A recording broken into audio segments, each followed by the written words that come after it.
Hey guys, Coach Bieneman here. Thanks for tuning in today. We have a special guest with us here to chat a little bit about the college recruiting process and Major League Baseball draft. Personal friend of mine, I've known Derrick for about 10 years. Derrick Ross is currently a sports advisor, sports agent, and he's had a long journey in baseball that's kind of led him to this current position. How are you doing today, Derrick? Doing awesome. Thanks for having me. So if you can just catch everybody up to speed, obviously some of the players and some of the coaches know your background, but if you can catch some of the viewers up to speed on your journey to your current position. Yeah, it's crazy. If you asked me 10 years ago I'd be doing this right now, I'd say you're crazy.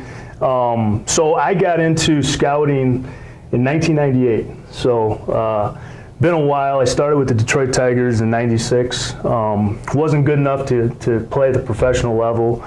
Had some opportunities, just didn't work out with the draft. So when I started there, I was with the Detroit Tigers from '98 to 2004. I covered basically the Northeast through Long Island, New Jersey. Had an opportunity to come over to the Tribe in 2004. Was there till the end of 2012. But the last 5 years of my career, I cross-checked, so I oversaw 22 states. And just been around the country, seeing players, helping put together the draft board, trying to find big league players for whatever particular organization. So from there, I got out of the game in 2012, at the end of 2012, and for all the right reasons. We had our third child, and my worst year was 161 nights a year on the road. So I always tell young, inspiring scouts, it's the greatest job in the world. But like anything else, there's a price that you have to pay. And so when Pivotal kind of came, we first were doing more like college advisement, but really it was kind of like I kept getting phone calls about players that are going through the process and asking me a lot of questions. Came together with some of our key team members, and we put together a business plan, and we started it up in 2015. Kind of the wheels started spinning more like in 2014, and I tell you what, it's really given myself an opportunity to really pass along wisdom to the players and their families, just all the things I learned throughout all those years and what to watch for, how the process works, all those type of things. So I love it every day. I mean, I love working with different players and families because every situation is different. Right. Now, I remember we talked, I think it was like you were talking about 2014 or maybe leading up in 2013, you said you had some big news, you were working on a new project, and that's when Derrick announced that he was going into the sports advisory agency field. And obviously, just from our personal connection, I knew you'd be great at it.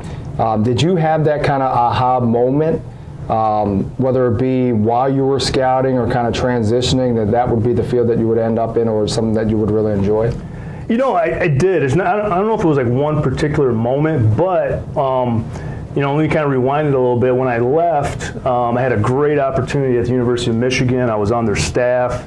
It was kind of like a player personnel type position, but it just wasn't something that I could really feel like it was going to be a legacy type thing. And I wanted to have something that I could really give back and help other players and families. And it was almost like, I woke up one morning and it was, man, I got to do this. I got to go out and help. Now, how do I go about starting this? Obviously putting together your team and putting everything together, but it was really just taking all of I think there's a difference between knowledge and wisdom. It's like taking that knowledge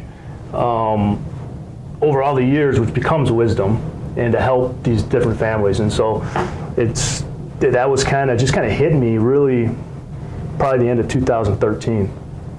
Very so. Cool. Sometimes you just got to do it. Yeah, go all in. So Derrick actually works with one of our players. He also works with high school players and college players throughout the country. Obviously, that's kind of like the 1% as far as working towards the MLB draft. We obviously try to help as much as we can with our players with the college recruiting process. You've obviously had a lot of experience with that as well. Right. What has been, I guess, the biggest misconception about the college recruiting process that you've seen, whether it be with parents or players, and probably one of the biggest ones with the MLB draft? Because I know a lot of parents and players probably watching, and even coaches really don't know exactly what a sports advisor does, or when you need one, when you don't need one, and how to get that and seek that advice. Well, on the draft advisement side, I think the biggest misconception is that everyone's going to get $1 million. It doesn't work that way. Every single player that we've worked with, I always emphasize there's no guarantees in any of this. Our number one job as a sports management group is to educate our players and families to the point as if something were to happen that they're ready to make a decision. There were so many times when I was scouting where there's guys with, in the industry, it's kind of a tagline, it's like a pop-up guy, where guys didn't really know about him. It usually happens at the high school level, and they're doing really good. They become like prospects. They kind of go from suspects to prospects, and things start happening really fast in the month of April or May, and all of a sudden scouts are coming in, they want to get information, they want to know what you want to sign for. And so every kid's usually their dream to play at the highest level, and then all of a sudden, you got to make a decision. And if you're not properly prepared, man, it's a tough decision to make, especially when we're talking about real dollars that these guys might sign for. So even if they did sign and go out, I've seen just the progress. It's a very difficult transition because you're going out and you're on your own, you're doing your own thing. And it's not just a baseball part. So a lot of stuff that you weren't educated on kind of bleeds onto your performance on the field. So our whole thing is to get you prepared. So if you make a decision, you're all in. It can't be like, I kind of want to go to the college, or I kind of want to sign. It's got to be either A, I'm all in college, or B, I'm all in professionally, because it doesn't work. So the biggest misconception is not getting the education or just waiting to see what's going to happen. Right. That's the recipe for disaster. Now, is the college side, I know obviously the similarities as far as the specifics, obviously college guys aren't getting paid, but as far as like the scholarship money and still doing the due diligence, do you find some of the misconceptions the same with the college recruiting process? I do. I think the biggest thing, and our process is a little bit different on that side. I think recruiting starts and ends with self-awareness, where you're at, be having a real honest opinion, evaluation. Maybe sometimes you got to give them the outside of where you're at, what level you should compete at. But then once you kind of find that out, there's certain steps. It's where socially, academically, size of campus. There's a lot of different questions that a lot of kids don't ask themselves or go through a process. And then it's just about being, from my opinion, it's about being persistent, kind of finding out where you're at and being persistent and reaching out to these guys. Are there some key organizations or some key showcases that you need to go to? I think so. Do you need to go to all of them? I don't think so. Right. I really don't.